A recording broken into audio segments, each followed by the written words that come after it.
fear-mongering and mutual distrust must stop. We must end fear-mongering and mistrust, distrust, mutual suspicion. We must stop all that across Africa. And we know that there cannot be mutual suspicion or distrust without the hand of human beings. So we must call on humanity to think about preserving our world. And this is not just to Africans, it's just to everybody, wherever you are. Let your light shine wherever you are. Don't create fear.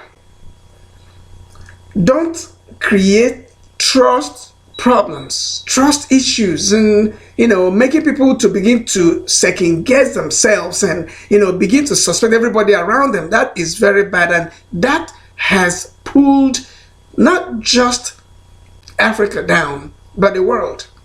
But we know that there are individuals who make it their stock in trade to threaten other people, and really we cannot say that we don't know why they're doing it.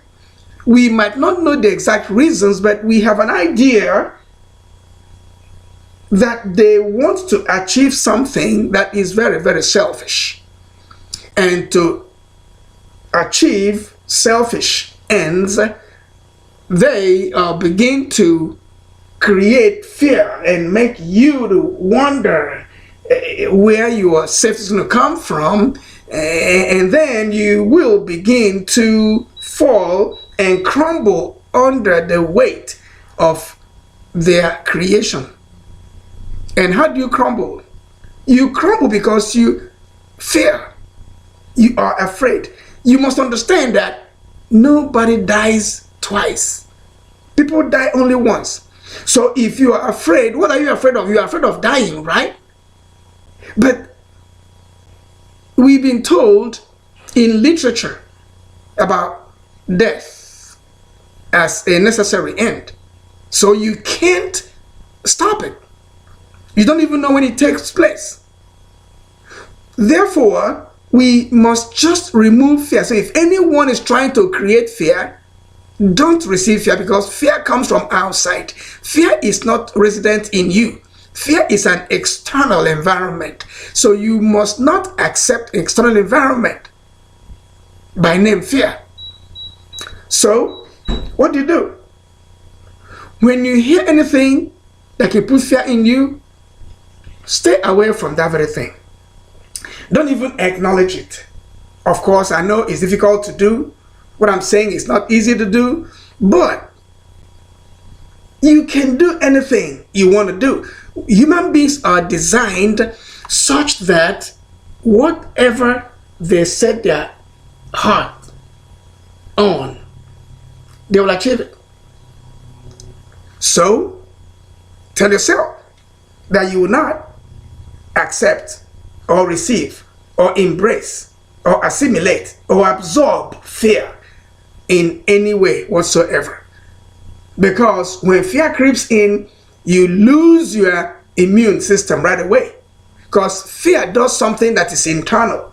It comes from outside, you receive it, you absorb it, you swallow it, you accept it, and you begin to tremble, begin to shiver and quiver, and begin to want to run away and hide. And all those things are happening in your brain, and your brain begins to send signals. Your brain begins to send signals.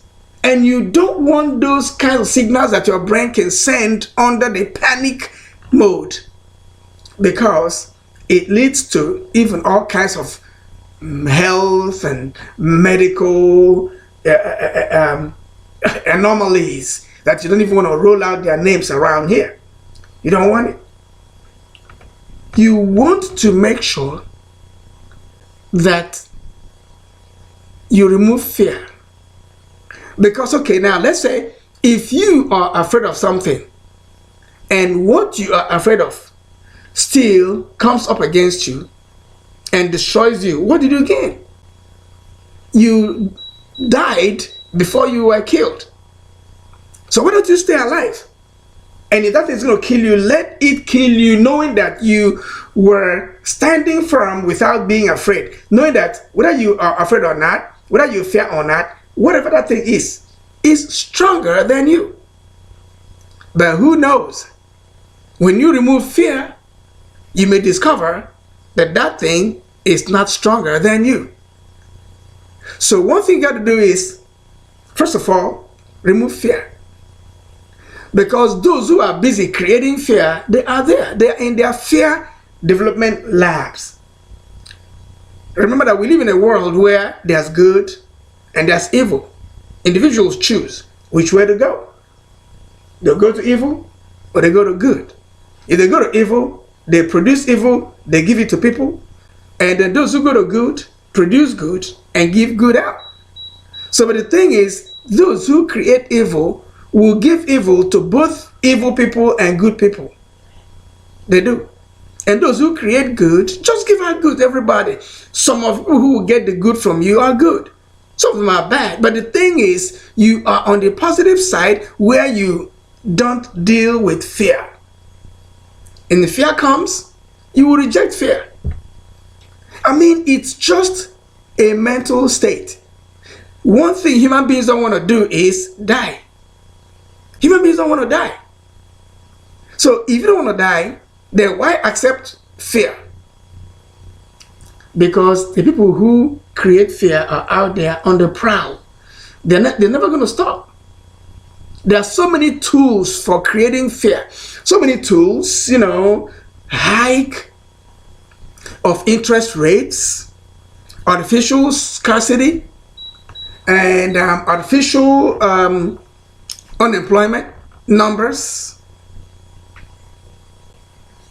creating fiction, creating non-existent markets, and selling to those markets. Anyway, I don't even want to roll out some things that they teach you in your MBA programs, because you could learn a whole bunch of things there that you can use as tools. But one thing we're talking about today is fear mongering. The people who do fear mongering, people who create fear, they're out there. But it's up to you to absorb or create a mentality for yourself. Have your own personal principles that abhor, repulse, deflect fear. So when fear is coming to you, you say, okay, I know what this thing is. This is fear. Why should I be afraid of it? If it will consume me, let it consume me. But at least you are not yielding to that stuff. And find out that it will not consume you. That's the way life goes. It will not consume you. We must remove fear-mongering and mutual distrust. When people don't trust each other, of course, these things are human elements. Sociology and anthropology teaches us these things, and we know that there are individuals who come from places where all they know is mischief. Other people come from places where they know all they know is good, mutual respect, kindness, virtues, and all that. We know people, there's so many families, so many individuals have reasons to toe a line that is kind of weird or wonderful. You just don't know. But the thing is, you bump into individuals, you begin to see their words and their deeds, their actions, their behavior, mannerism and behavior. That's how you know who they are. And you do not know if their behaviors are negative and evil. You do not know where they get that from. Whether they got it from their parents or grandparents, or evil communication that can corrupt good manners. You don't know what those things are, but you should give back good for evil. And perhaps the good you give out can generate good from the unlikeliest places. That is, evil places. So do good and use good to pay back. And if that does not remove the problem, then you know you're onto something. You got your work cut out for you. But one thing you never say die. You shouldn't be afraid of anything. Don't be afraid. Of course, we are human beings. Fear comes in, something comes in to trigger fear. But the thing is, when that thing comes up and begins to trigger fear, your job for yourself and to yourself should be to talk to yourself. Tell yourself the words you need to hear, because at that point, the people who encourage you might not even be around to encourage you. So you speak to yourself, you tell yourself to not be afraid. You got to tell yourself that, because you have to learn how to talk to yourself. You see, if people talk to themselves, they often look like crazy individuals. But tell me, who actually is not crazy on this planet? Tell me who is not crazy. Because one man's meat is another man's poison. One man's good might be another man's evil. Have you ever seen where you do something good for people and they just turn around against you? It happens. Therefore, just do good. When fear comes towards you, you should recognize it and reject it and pursue goodness, pursue virtues. Remove fear, reject it. Because when you begin to identify sources of fear, you will not trust that source anymore. And then to make it worse, because I've been talking at the level of humanity, I've been talking about the things happening across the globe. But let me just narrow it down to Africa, because that's my passion. Why should an African create fear to adversely affect another African? Why? If Africa is such a place that has resources and the whole world is looking at your resources, trying to get hold of your resources, now why should you take steps to dispossess, disfranchise, and humiliate or even kill your fellow Africans? I'm not talking about countries here. I'm talking about Africa. I'm talking about one Africa. One Africa. Why should you try to dispossess someone else on your own continent? Those things that are there are the fruits of your land. They are for all of you. Oh, no. Let me even stop that. Those things are the fruits of our land. It is meant for all of us. Why should I try to amass them all into my pocket? Why? And then why should I begin to try to intimidate you, to subject you to humiliation, so that when I come by, you'll be afraid? That's bullying at the highest level. So you will be bullied until you are no longer able to talk or even to think, because it gets to a point where you cannot think. Africa, wake up. We should do whatever we can within our continent to remove fear and remove mistrust. We don't need all that. That is one way we can move our continent forward. We should not allow anything that will make us to be afraid of one another. In fact, if anybody even whispers to you that so and so community should be dealt with, you should ask, dealt with in what way? And once dealing with a community involves anything that is repugnant to natural justice, equity, and good conscience, say no to it. And when you say no to it, you are helping to remove any elements of fear. You are helping to remove the problems of trust, because trust issues are very, very serious. if a community does not trust another community, there could be a fight. There could be a fight. Because you just don't know what that other community has in mind. But if you can diffuse any such elements, then there will be peace and tranquility, which is what Africa needs. Because already Africa is under a heavy political bombardment.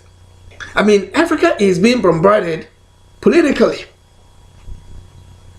So why should Africans bombard fellow Africans when we should help our fellow Africans and rescue them from the claws of the prowling oppressors? So it is just unthinkable and unacceptable that I should do things to frighten you. Because if I do so, you will no longer trust me. And once you are not able to trust me anymore, there's nothing left except antagonism. And then antagonism will lead to negative actions. Some will call it, on one side, it will be self-preservation. On the other side, it will be, call it also self-preservation, because the two parties will be talking about self-preservation when it is all false. But you must discover that under several circumstances, the individuals who are coming up against each other within Africa are listening to external voices. So that's where the fear comes in. Somebody is whispering things to you, and if you agree and concede to it, you will be a factor in the creation of fear against your brothers on the same continent. And when that happens, there'll be strife, there'll be antagonism, there'll be fight, there'll be violence, and who gains? We've been told time without number that when two elephants fight, the grass suffers. So in Africa, I don't even know who's an elephant. Talk less of having two elephants. So, but when you see tussles going on, you should know that there's an elephant somewhere. So there might be an elephant behind one party, prodding and nudging and pushing and, browbeating and, cajoling one party to keep going. Because there's something for the elephant to gain. And now the two tiny, puny, little entities begin to exchange harsh words, and they call it diplomacy. Diplomatic row between two African countries. Come on, diplomatic row? Two countries? Who told you your boundaries? That will make you to succumb to things that will create fear. And then you go diplomatic row. Which country is it? Which country? Which one is your country in Africa? So just look at the way things are going. Identify the areas, the problems, and the things can cause fear, and remove them, and save yourself from the effects of fear and trust issues. We got to learn to trust each other. Even if one African country misbehaves towards the African country, then the country on the receiving end of the misbehavior should be sensible enough to know that It is possible that a third party is whispering something to my brothers. You cannot go to flex muscles to show that you are capable of doing anything. You should be able to call that your brother and say, look, listen, this thing you are doing looks to me like someone somewhere, someone outside our continent might be whispering something to you, and this doesn't look like what you could do all by yourself. So confess to me. Have you been listening to voices? Who is that person behind this your action? Let us talk about it as brothers, and let's see what that problem is. Let us solve it. Because if we do not solve it, then two of us will begin to fight. Whoever is whispering to you will move in and plunder both of us. So we will be victims. You and I will be victims. So these are things that you can do to begin to solve the problem of fear and distrust before they even rear up their ugly heads. But you got to do something. You got to understand that fear is a very, very bad thing. And if you do not try to solve problems properly with your fellow Africans, you may end up becoming a victim. Both you and your brother with whom you are getting ready to have a row. So let us change the dynamics by rejecting external voices. Let's just reject them. Let us think about what moves us forward, what makes us one, what brings us together. I call that One Africa. That's what I call it. One Africa. No matter where you come from, as long as you're a black man, you are an African. These are the exact words of Peter Tosh. I don't care where you come from. As long as you're a black man, you are an African.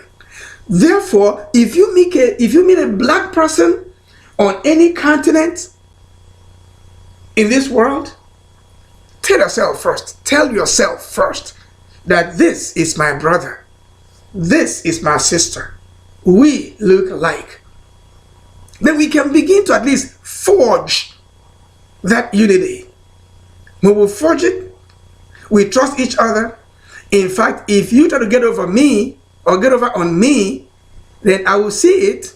But because I do not know who is whispering to you, I will not pay you back evil for evil. I'll pay you back with good, because I know the effect of a squabble between the two of us. That whoever is the third party whispering these things to you will come in and plunder us when you and I are in the squabble. Let's think about that.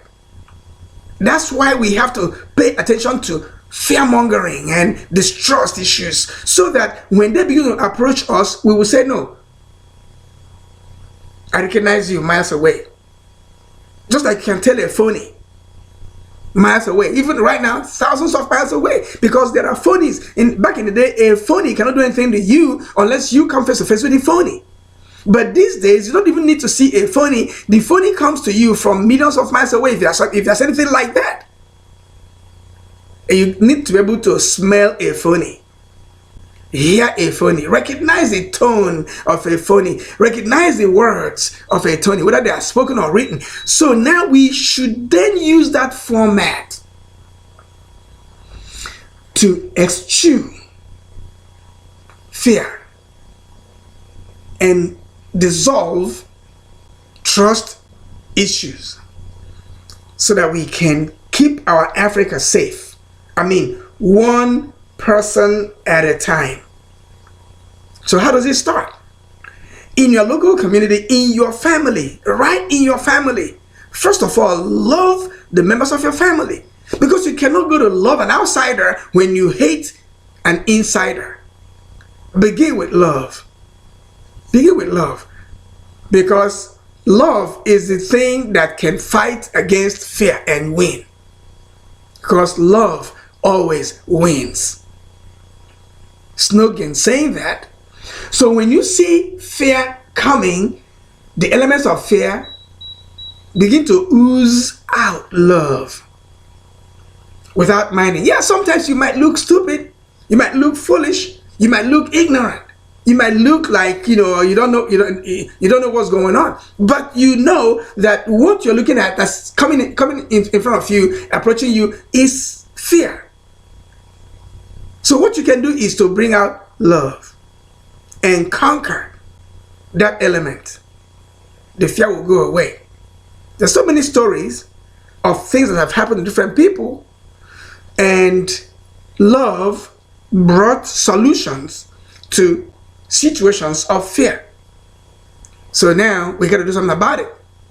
One person at a time, one family at a time, one kindred at a time, one village at a time, one county at a time, one city at a time, one state at a time, one so-called country at a time, because I don't really believe in the countries. I don't believe in countries. As far as Africa is concerned, I do not believe in countries, because countries were given to us. We did not give ourselves countries. We were nations of people, and our national identities are still there. So people came from outside and gave us countries. So let us go back and take a look at it again, because an understanding of that national identity versus country identity will begin to tell us something about the presence of fear. Let's use different methods, and we're going to be talking about these things, from different angles and different times, and different formats and modes and modalities and models, so that we can solve the problem before the problems overwhelm us, because we are at a tipping point right now. We are at a tipping point. Knowledge is power. Know that when fear comes, reject it. Trust. Just trust. Trust. Sometimes look stupid. Trust. Remove fear. Conquer fear. Become independent of the negative forces that fear brings along with it. So when you bring out love, you will begin to conquer fear. That is why I like musicians a lot. A lot of times you listen to musicians, they are singing about love. They keep talking about love. Sometimes when you listen to musicians talking about love, you begin to think about, physical love between a man and a woman. No, that's not what the musicians are talking about. Once in a while, you can see people talking about the love, and it will be about a man and a woman. But when you listen to the message very well, even though the props, the props in the script are physical men and physical women, but look at the underlying story in that love script and that love song. You will see that it is not just a message from a man to a woman, or from a woman to a man. It is a message from humanity to humanity. So let us use love to counter fear and save our world and save our continent. Save.